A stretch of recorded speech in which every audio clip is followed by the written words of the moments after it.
Trucking Radio 24/7. With some more truck stuff. Welcome to The Moot. Three guys talking trucking.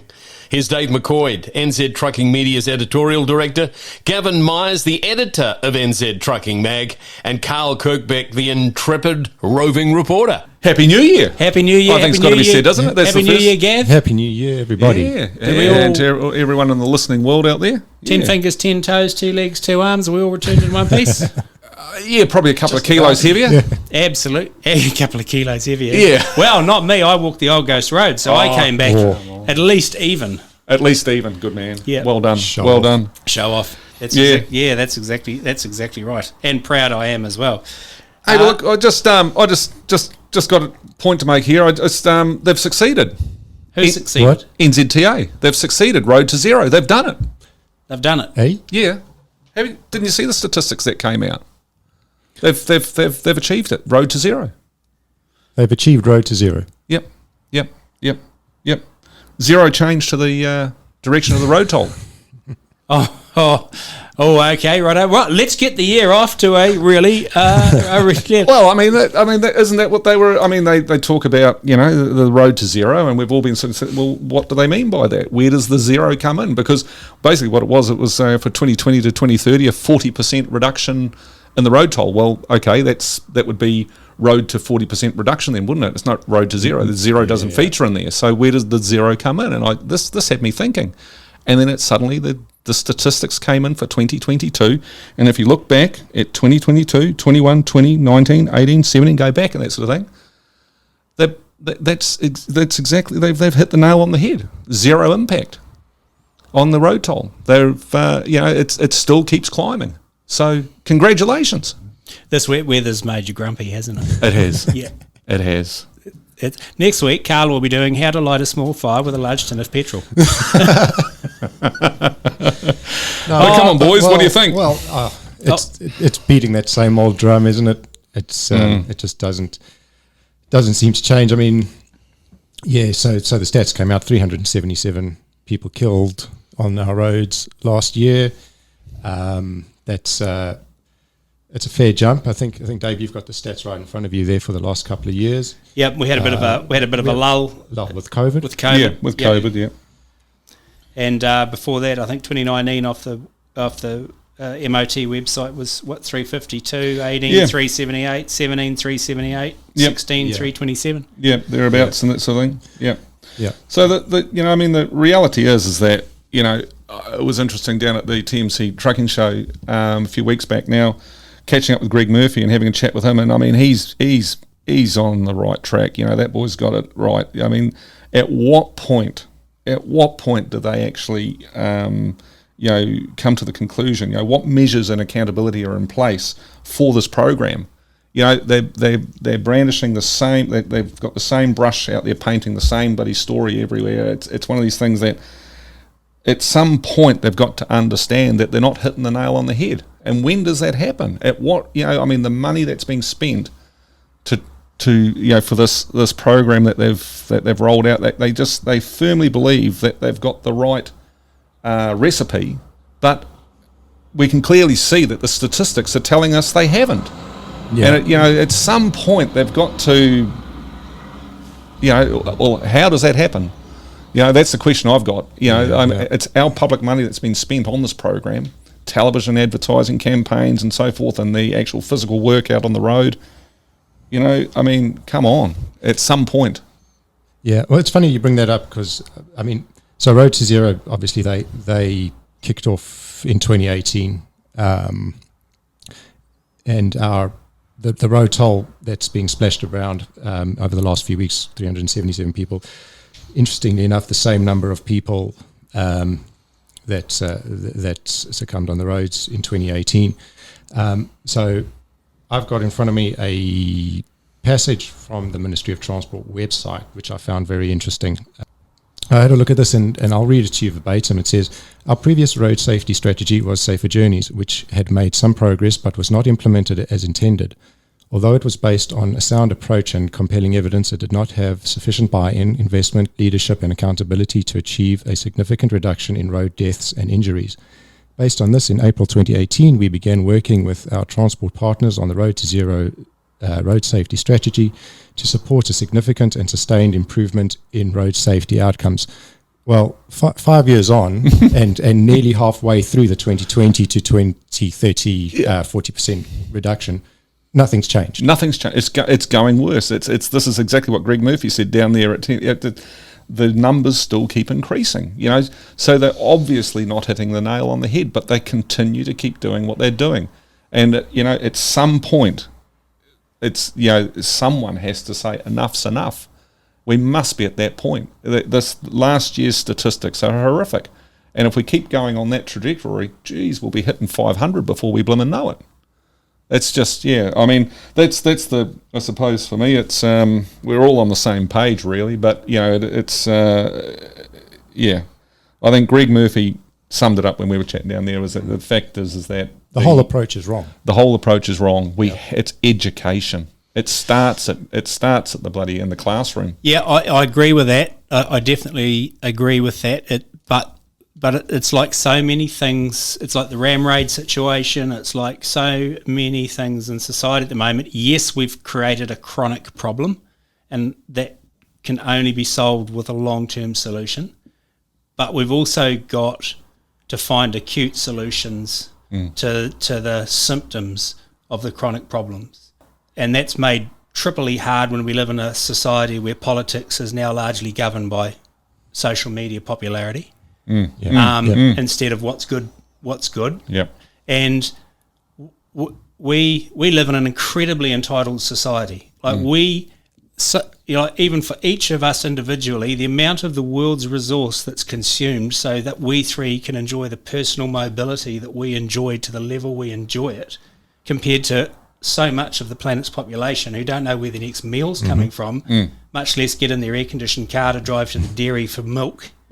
Right? We have to get it into the thick heads of our nation and the Western world of what a privilege that level of personal mobility is. Yeah, exactly. Now, I've always said, if it's about zero deaths, if it's about it, we have to curb the self-entitled, arrogant behaviour of the driving population. And we can do that electronically. We see it in trucks. Trucks are managed electronically all the time. If you're buying a pissing double cab diesel ute off a showroom floor in 2022, that should be electronically speed limited to 100 kilometres an hour. Well, you're not because about 0.1% of the double cab ute population, there seems to be a connection between double cab utes and driving like a complete testosterone-fueled idiot. You're not going to be very popular with that. I don't care. That opinion. Look, I'm 57. I couldn't give a shit, Gav, to be honest. But I've owned a double cab ute in the last 10 years. The bulk of my vehicles have been double cab utes, and they can be driven at the speed limit. I know. I've done it. You've owned one. Yep, I've owned one. You can do it. You can actually drive a double cab ute at 50 kilometres an hour in a 50 kilometre hour zone,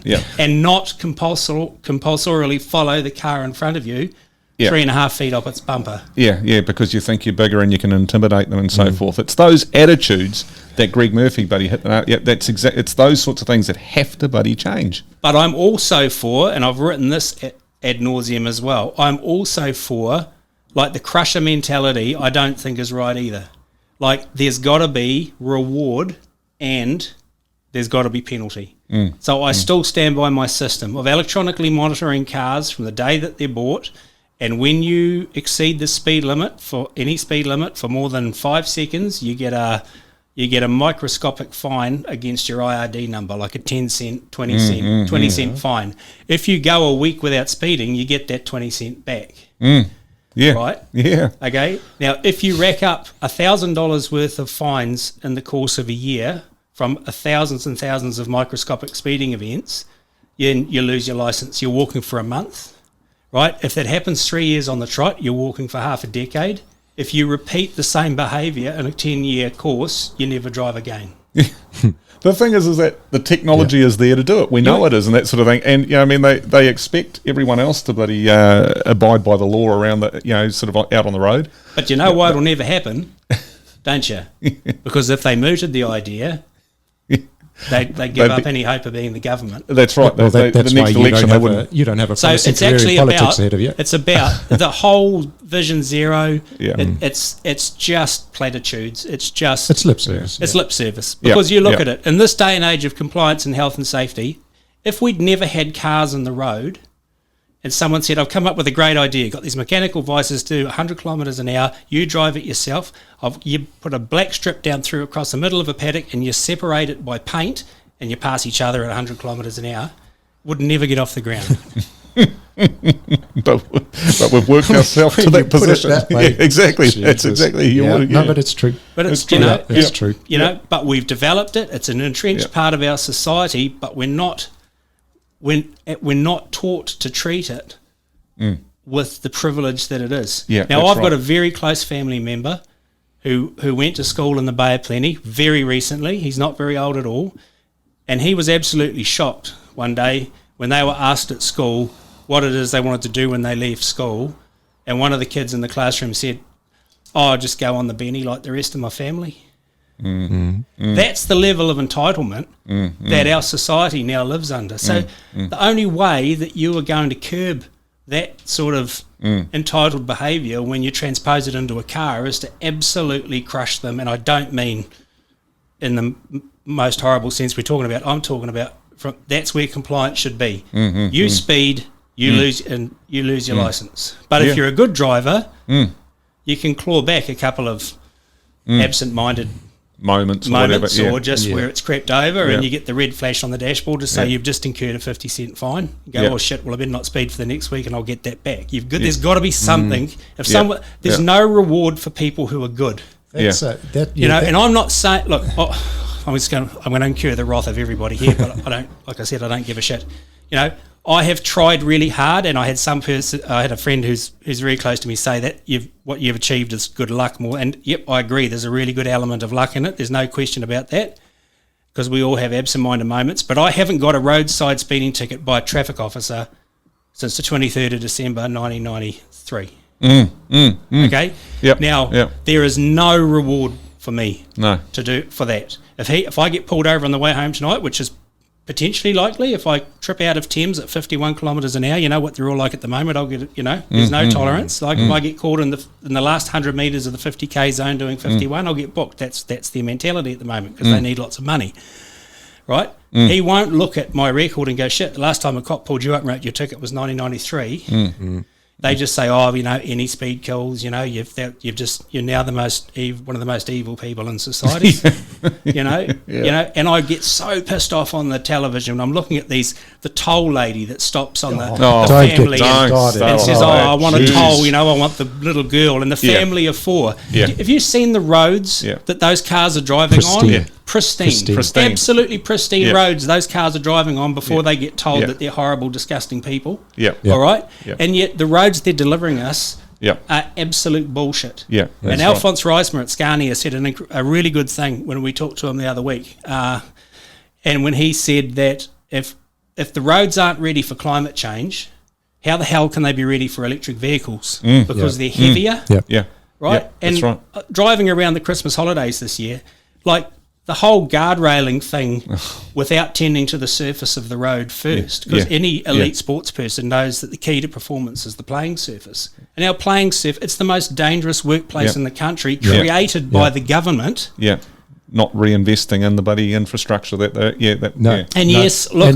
people will say, it's underinvestment a decade ago, blah, blah, blah, fantastic, but the problem's here and now. I worked, as you well know, I spent 27 years working for a self-made man. If I'd have walked into him when he'd have given me a job and he said, why haven't you done this job or at least made an impact on this job? And I said, it was the person before me's fault. And that person before me had come close to 8 years ago.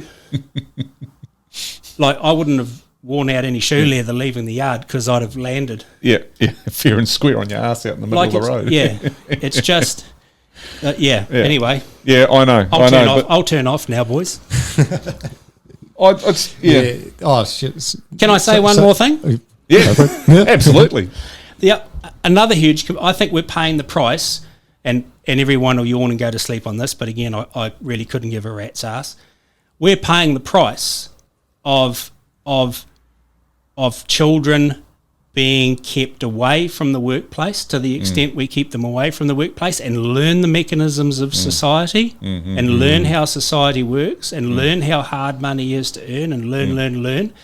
And the macabre desire to protect them from failure until they're adults. That's and right. then wonder why so many young people have anxiety Just and can't depression. cope. Because they've never been taught the mechanics of recovery. Yep. That's right. Yeah, exactly. it's bloody horrible failing, but you tend to bounce back better when you're 5 than when you're 22 and arrive and you know, in the world. And that's why, that's why we're hearing so many old school operators out there saying, all singing from the same songbook. They're having, the young guys turning up in the yard and so forth, and they want the latest and greatest there and then, right then on the spot. They want the bloody, the flagship of the fleet.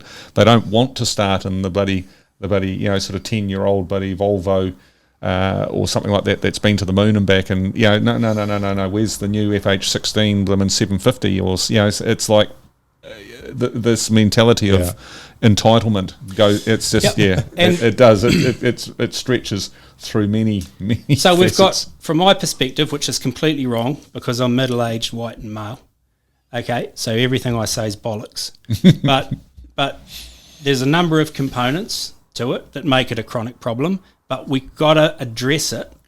So we have to provide something acute in the interim now, and that can only be enforcement. And I'm afraid spending hundreds of thousands of dollars per police patrol car for a guy to sit on the road and aim his radar, and he's only as good until the first car flashes the oncoming car to say there's a cop around the corner, then it's a waste of time being there, right, is just... Money is just platitudes and money down the drain. We have to electronically control cars and electronically fine the drivers every single time they speed. And if you attract too much of a fine on your driving, you've lost the right to drive. Yeah, well, I mean, speed trapping and speed ticketing and all that it's never been about road safety anywhere in the world. It's purely a revenue generator. That's all that is. And yeah, I think the electronic thing. Hey, if all else fails, why the hell not? But I think dedicated road policing unit. We used to have that. That's out there in force, visible. That's all they do, and they do it with dedication, and they do it. If people know that they're likely to come across someone, and it's you see these reports ahead of the holiday season saying, we could be anywhere at any time, so behave while you're on the roads. Well, when I was on the roads in December, I think I can probably count the number of police I saw on one hand. Yeah. We drove home from Nelson last weekend to Thames. Three. Yeah. Three. Yeah. And that there might have been a couple of plainclothes passes. And none were doing anything in terms of road traffic. Sitting there. Yeah, but the other thing too that I don't know whether you noticed this year as well, how many breathos did you get pulled up through this? None. I didn't see one. None. Not one. Not one. No, I mean, normally Christmas, New Year sort of thing, inherently, like leading up to that celebration, there's bloody breatho trucks everywhere. And we covered quite a decent chunk of the country. Oh, yeah. I will admit we did get pulled over in one. Yeah. Driving out of Kerry at 10 a.m. on a Friday morning, pulled over for breathalyzer test. Now, I'm not sure. So were you positive for milkshake? Not sure what goes on in Kerry on a Thursday night, but apparently... You tested positive for chocolate milkshake, didn't you? Chocolate milkshake, come on, Gav. Come on. Lots of coffee. Yeah, positive for coffee.